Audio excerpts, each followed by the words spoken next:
This is going to be a quick video on how to remove and replace the upper rear control arms on your 2006 Honda Civic 8th gen. So as you can see here, there's damage done to the tire. You also notice it on the inside of the tire, or the tire kind of seems like it's leaning inward. So here's the old part. Here's the new part. The old part is non-adjustable. The new part will be. I'll put a link below on where you can find these, and I'll show you also how to adjust them. So let's get right into it step by step. All right, so the obvious first step is removing the tire, lifting the car, setting it on jacks, making sure you're safe. So I'm not going to bore you with that, but let's get right into the steps of removing the control arm. All right, so first thing you're going to do is remove this bolt here. It's a 14 mil. So what you can do to try to get it out of here easier is kind of put some pressure as you pull it out. Now, when you do that, be careful. This is going to go ahead and pop down.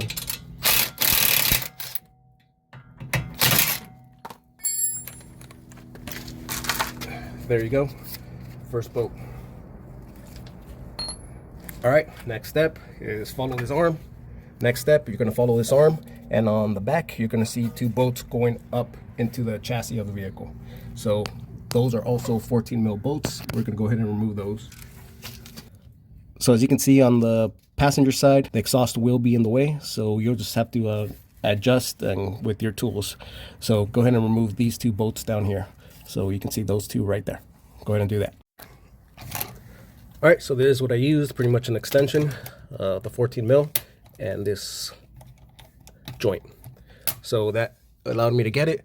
Once you remove it, the bolts will come off and you just pull it out. Now that we've got the control arm off the vehicle, this is a new one. What we want is to get the measurement from this side to this side. So in other words, as you can see here, the edge of the circle to the edge of the circle. So from here to the edge over here. So we measured that. I got 12.5. So once you get that measurement, you'll go to your new control arm. So the first thing you're going to want to do is you're going to loosen up this jam nut here. You're going to push it out, or you're going to loosen it up till it's as close to this bearing up here. Once you do that, you want to get equal measurements from here, from this wall to this nut, from this nut to this nut. So in other words, right here, I have 1/2 inch, and then I also have 1/2 inch on this side. So you kind of want an equal distance. So you're just gonna have to play with taking this side out and then taking this side out until you get that number that you had. So for me, it was 12.5. I only needed 1/2 inch on this side, 1/2 inch on this side to give me that actual measurement. Now, also you're gonna want to loosen up this nut first to allow this rod to come out.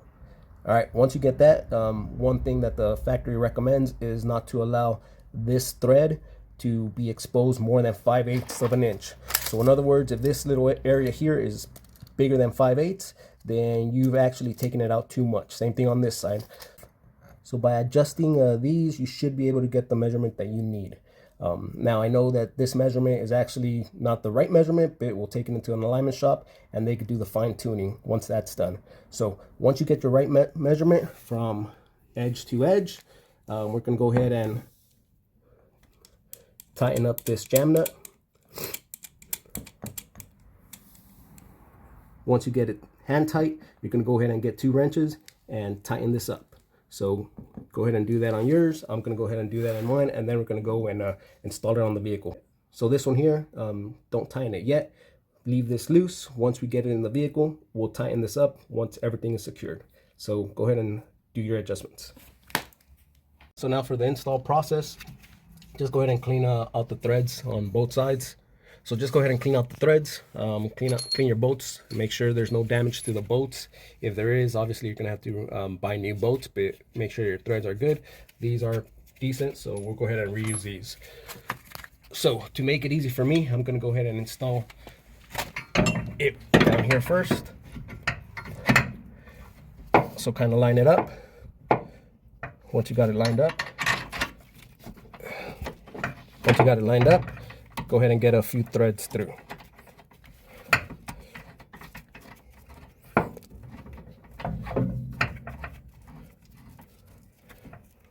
All right, I can feel it gripping onto the threads on this side.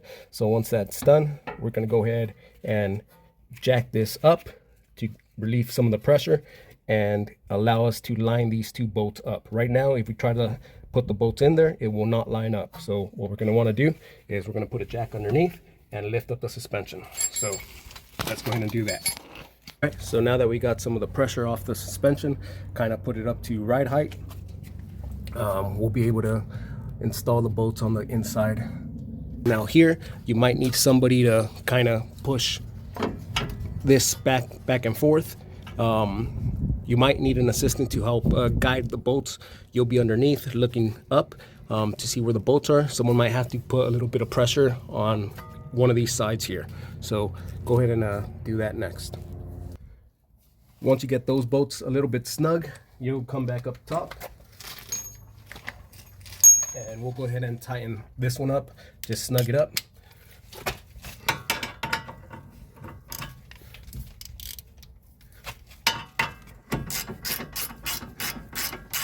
Make sure everything lines up properly. All right, once that's snug, what we're gonna do is we're gonna torque these down. So this bolt here is 80 foot-pounds. The two underneath are 43 foot-pounds. Now, when you torque these down, you actually relieve the pressure off your suspension. That way, there's not premature wear on these bushings. This is about where I'm at, where with ride height, so the suspension is not having, so there's no pressure on the suspension. So now we'll go ahead and torque this bolt here, the two bolts underneath. Let's go ahead and do that. All right, so obviously I torqued the bottom ones. Now we'll go ahead and torque this last one. Now we'll go ahead and torque this last one to 80 foot-pounds.